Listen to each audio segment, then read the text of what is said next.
Hi, sixth graders. I hope that you guys are enjoying our videos. We're enjoying making them. It was a challenge. I didn't know it would be so hard to make YouTube videos. There's a lot involved, so I'm not an expert, but I'm getting better at it. In fact, I had to restart this video because it stopped on me because I had way too many videos in the memory of the iPad, so hopefully we're okay now. So again, I'm going to play the audiobook that we read in class or listen to in class. So let me know in the comments if that works for you, if you can hear her voice okay. It almost sounds like there's a little echo.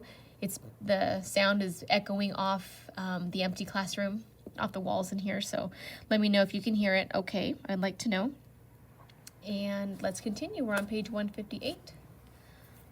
Wednesday, 23 February, 1944. Wednesday, 23 February 1944. Dear Kitty, it's lovely weather outside, and I've quite perked up since yesterday. Nearly every morning I go to the attic where Pater works to blow the stuffy air out of my lungs. From my favorite spot on the floor, I look up at the blue sky and the bare chestnut tree. On whose branches little raindrops shine, appearing like silver, and at the seagulls and the other birds as they glide on the wind.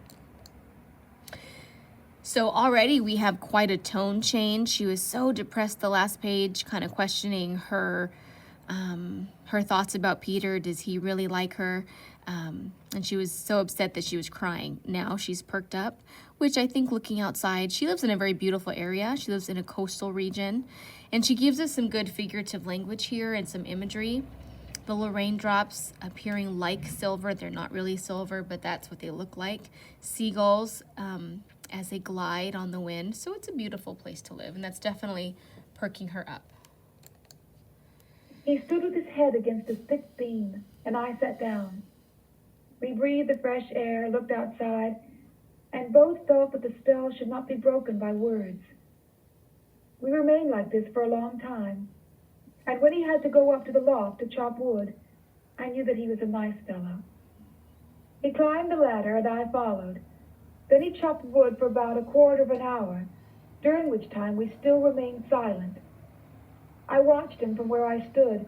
He was obviously doing his best to show off his strength. But I looked out of the open window, too, over a large area of Amsterdam, all over the roofs and onto the horizon, which was such a pale blue that it was hard to see the dividing line. As long as this exists, I thought, and I may live to see it, the sunshine, the cloudless skies, while this lasts, I cannot be unhappy. The best remedy... That section sounds a little eerie to me. As long as this exists, the beautiful area where she lives, I thought, and I may live to see it, and we know that's not for much longer. The sunshine, the cloudless skies, while this lasts, I cannot be unhappy.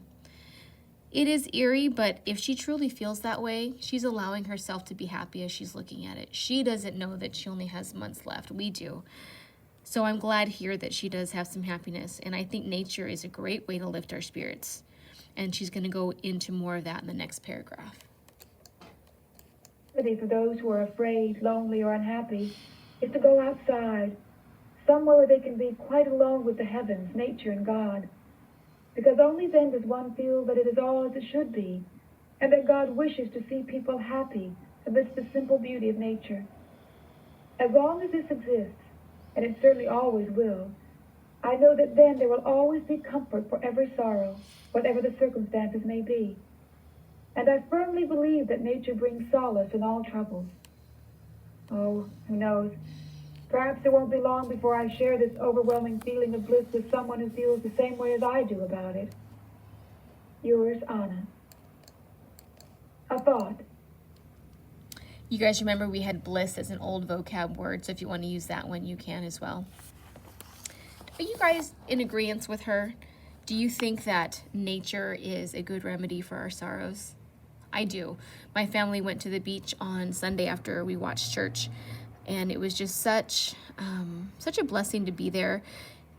I love that God gave us nature. it's beautiful to look at. It's calming, especially the ocean. For me personally, my daughters loved collecting shells, and just the variety in each of the shells and the whole phenomenon of creatures living inside them. And we get to enjoy the shells afterwards and keep them as a reminder of God's just amazing creation. So what about you guys? Do you like going to the beach, the mountains, just being outside in fresh air? If so, I hope that that's something you guys can do at least a little bit in the next couple weeks. But let me know, where's a place for you outdoors that brings you some comfort? We're going to continue with this thought that she has afterwards. We miss so much here, so very much, and for so long now. I miss it too, just as you do. I'm not talking of outward things, for we are looked after in that way. No, I mean the inward things. Like you, I long for freedom and fresh air, but I believe now that we have ample compensation for our privations. I realized this quite suddenly when I sat in front of the window this morning. I mean inward compensation. When I looked outside, right into the depth of nature and God, then I was happy, really happy. And Peter, so long as I have that happiness here, the joy in nature, health, and a lot more besides, all the while one has that, one can always recapture happiness.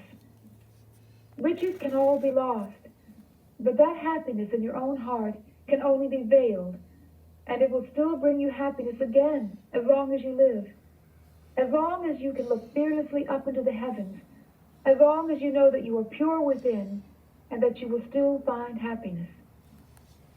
Sunday, 27. So I want to stop there for a second. So let's go back to a word, privations.